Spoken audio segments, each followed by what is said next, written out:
Hi, my name is Raul Garza. I am the manager and CEO for Harlingen Economic Development Corporation, and I wanted to welcome you to The Big Opportunity. This is a podcast where Kayla and I talk a little bit about some of the things that are happening in Harlingen, and today we have a special guest, Sofia Hernandez, who is the Chief of Staff for UTRGV School of Medicine. Hi. Hi. Thanks for having me here. Look forward to our conversation. Yeah. Kayla is fairly new to the Rio Grande Valley and South Texas, and especially to Harlingen. So over the last few podcasts, we've been talking about some of the things that are happening in Harlingen and some of the things that impact her job here at Harlingen Economic Development. So we wanted to make sure that we got her in on what's happening with the UT Rio Grande Valley School of Medicine and the school in general. So maybe you can give us a little update on what's going on. You have a new dean at the school? Yes, absolutely. So, Kayla, this is an exciting opportunity. I think, like a lot of other individuals that are moving to the Valley because of different opportunities, it's exciting to see new faces and talk about really what's happening, across the Valley. For the School of Medicine, we're heading into our, kind of wrapping up our third year of operations, if you can believe that. And so a lot of exciting things. We do have a new dean, Dr. John Krause. He is fantastic. He is, kind of when you think about when he joined us in July, a lot of things have happened that have really kind of propelled the school in terms of its vision and priorities across three of our mission priorities, if you will, are education, obviously is our primary mission, and then we have clinical care and research. So a lot of exciting things happening, and I'm looking forward to sharing that with you and with you and everybody else that's watching this. Yeah, and Harlingen has a history with the School of Medicine. Actually, the School of Medicine was an idea that for many years the Rio Grande Valley folks have been trying to get it down here. And I remember about 22 years ago probably that there was a competition to try to bring in a School of Medicine, or what they called back then a regional academic health center, right? And Harlingen went out and hosted, basically, by providing the space for the development of the regional academic health center, this facility that brought in third and fourth year med students from UT Health Science Center in San Antonio. So now I guess it's a standalone med school, right? So absolutely. So there's a lot of rich history that helped us get to today. I think I've heard some folks talk about how the school has been 70 plus years in the making.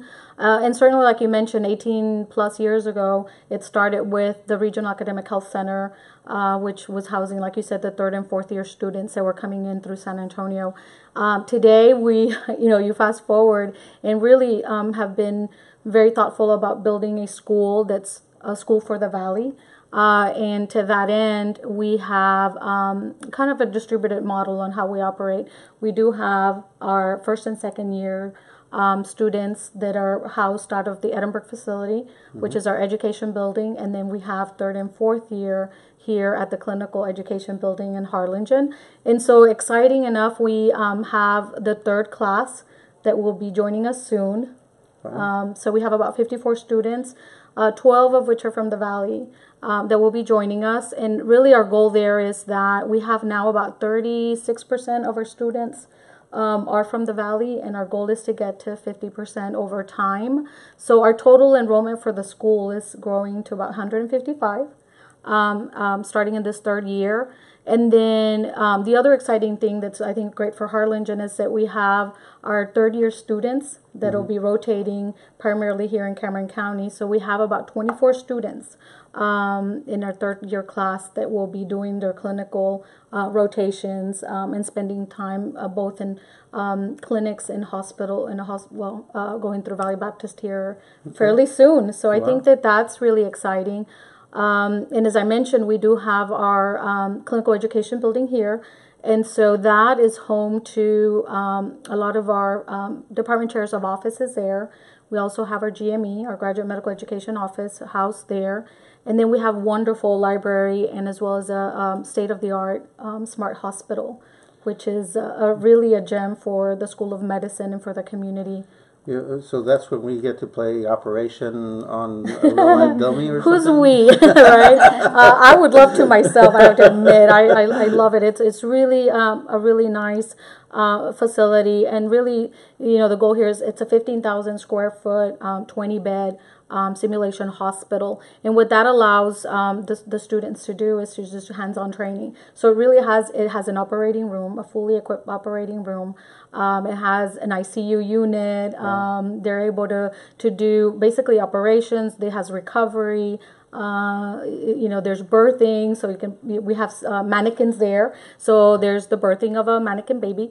So they really get to kind of get all of that wide experience, and it's exciting because it's not only an asset for the medical students, but it's also a great way to do team-based care, interprofessional care. So our students that are involved in social work, occupational therapy, pharmacy, and so forth, nursing, will have an opportunity to train there as well. Wow. So really an asset for the school as well as for the community. Now, how many med schools have that type of facility? It's common that you see a simulation facility in kind of in different, I guess, configured maybe differently in some places. I've had an opportunity to visit other medical schools, and so I think it just varies what that clinical simulation looks like. We do have a small version of our clinical skills lab, which is in the Edinburgh campus, and that allows students very early on as they join the school in their first, even the first week of when they come into the school, to be able to already, start going through clinical skills lab and learning kind of how to do patient assessments, how to interface with the patient, so that when they're out in community, and we do take them out to community again very early on in their training, so that they can start interfacing with patients. I think that's a really unique thing for the community and for our School of Medicine. Something that we're very proud of is, how soon can the students have that experience with the patient. And really getting to know the community, because they do have an opportunity to go out to some of the colonias in different pockets in the community, especially the underserved areas. So students have been amazing. They've, like I mentioned, we're going to go to 154 students, and they've already started their first student-run clinic. So I think the community has to be proud of the work that they're doing. I think so. You mentioned that there were 2 different campuses for the medical school, one in Edinburgh, one in Harlingen. So what are the benefits of having them separated like that? Well, I think one of the biggest advantages is that when you look at the responsibility for the school is really the 4-county area. We have about 1.5 million people that live in this community that we call the Rio Grande Valley, and a lot of needs across the valley. So we now have, so we talked about the 3 missions, right? So clinical care being part of it. So we do have an effort underway to establish clinics across the valley. And so now we have a presence in La Victoria in Starr County, and then we have one in Laguna Vista that just opened up. And I always say it's 100 miles of caring for the community. So it really allows us to deliver not only the education program, but deliver clinical care in a thoughtful way across the valley. So I think it really leveraging the assets too that are in the community in both Cameron and Hidalgo. I think that's the huge plus for having a distributed model. So we've got 3rd and 4th year med students here in Harlingen. We've got residency programs throughout the valley. What else is the School of Medicine and UTRGV doing in Harlingen? Well, I want to add a little bit, if you don't mind, about the residency training, because we love to brag about our medical students. But residents, there's some history there in terms of the formation of these programs over the years. And we're really proud now that we're going to have 166 residents training across the valley. Part of the mandate from the legislature has been that when you look at, it's not enough to have seats in a medical school if you don't have a place for them to train when they complete their education. So we've been, and they want to see a 1-to-1 ratio. So we really are very happy and really appreciative of the partnerships that we have with Valley Hospitals to train residents. So we do have in Harlingen, as you know, internal medicine happening at Valley Baptist. We have psychiatry in partnership with Rio Grande State Center, with Tropical MHMR. So internal medicine will now be growing to about 30 residents that are here training in Harlingen and the surrounding areas. and then about 12 in psychiatry. So I think that that's significant plus when you think about the great need for increasing the number of physicians or the physician workforce in the community. So we talked about that aspect of education, but I think the other thing that is exciting is, again, what I said is the work we're doing to expand our clinical operations. Right. So we do have a clinic that's housed within the clinical education building that's here in Harlingen. And so we do have physicians that are providing or seeing patients both in internal medicine and neurology. And I think in neurology it's very exciting because there's such a great need in the community for those services, for depression. They're able to see patients that have issues with like memory, movement disorders. So I think that's significant. And then we just recently opened up a clinic there on Mako Drive. And so there you have a variety of services that are critical for the community. So we're talking about surgery, like endocrine, disorders with your thyroid cancers. We also have women's specialty services. And here we're talking about urogynecology, so dealing with incontinence and other pelvic disorders that impact women's health, as well as gynae oncology. So we know that ovarian cervical cancer is something that's very prevalent in this community. Mm-hmm. And so we want to make sure that we're addressing that. So very excited about some of the work that's being done here on the clinical side. And that clinic just happens to be, Kayla, in the middle of the hospital district, what we like to call a hospital district between Valley Baptist and Harlingen Medical Center. So, and right down the road from the Palm Behavioral Health Clinic that opened up just a couple of years ago as well. Yeah. So there's a lot of new development in that area, and we're pretty thankful that UTRGV is continuing to help us grow in that category of industry in the city too. Yeah, and we're really looking forward to working closely again with our hospital partners to see how else we can support their needs on the inpatient side. So I think and we're going to continue to do that, roll out those clinical services where they're most critically needed in the community. So you offer a lot of higher level medical education. Do you offer a nursing program and other medical classes as well? Can you tell me about no, absolutely. Good question. So one of the changes that we've seen recently within the university that I think is a plus is the health. So Dr. Kraus is now the Executive Vice President for Health Affairs within the entire university. So what that means is that all of the health professions, if you will, including School of Medicine, will all be under one umbrella. So that really gives us a great opportunity to look at team-based care, interprofessional care, and we know that careers in medicine and other health professions are growing really rapidly in this community. There's a lot of interest. Right. The enrollment, I think if you look at over the years, has just been going up. And so it's a great way to bring together, so we talked about School of Medicine, but now we have School of Nursing. So we'll have a founding dean that'll join us on June 18th, Dr. Sharon Radsminski. She comes from Georgia Southern University. So I think we're really excited about that executive recruitment because she brings a great amount of vision and experience to the things that we could do here to shore up the nursing profession. We know that we hear from all our hospitals that there's a great demand for nursing staff. And so one of the initiatives that she'll be rolling out is a accelerated baccalaureate in nursing initiative. It's about a 15-month training program where somebody that already has a degree in something else can get admitted or enrolled in this program and then get on a fast track to a nursing degree. So again, about 15 months of training, and we're hoping to kick that off next summer here in Harlingen as a first site.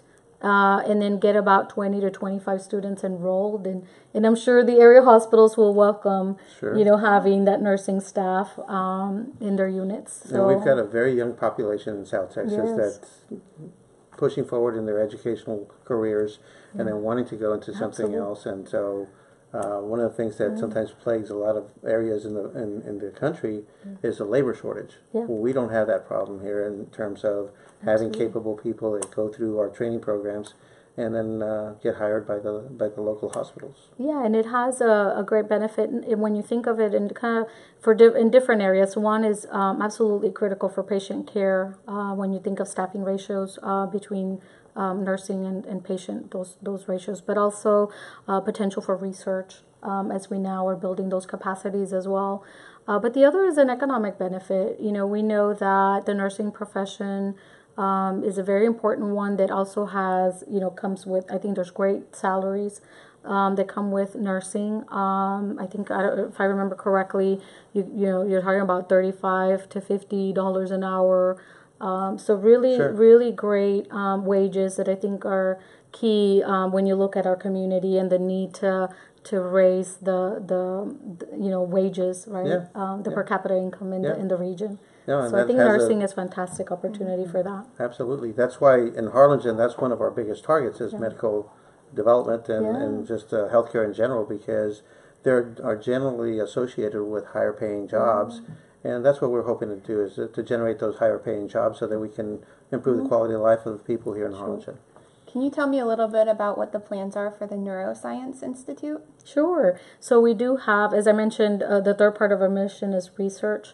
So we're very fortunate in terms of having worked or currently working with the South Texas Medical Foundation and the Harlingen EDC on building a new neurosciences institute that'll be housed here in Harlingen in proximity to our clinical education campus.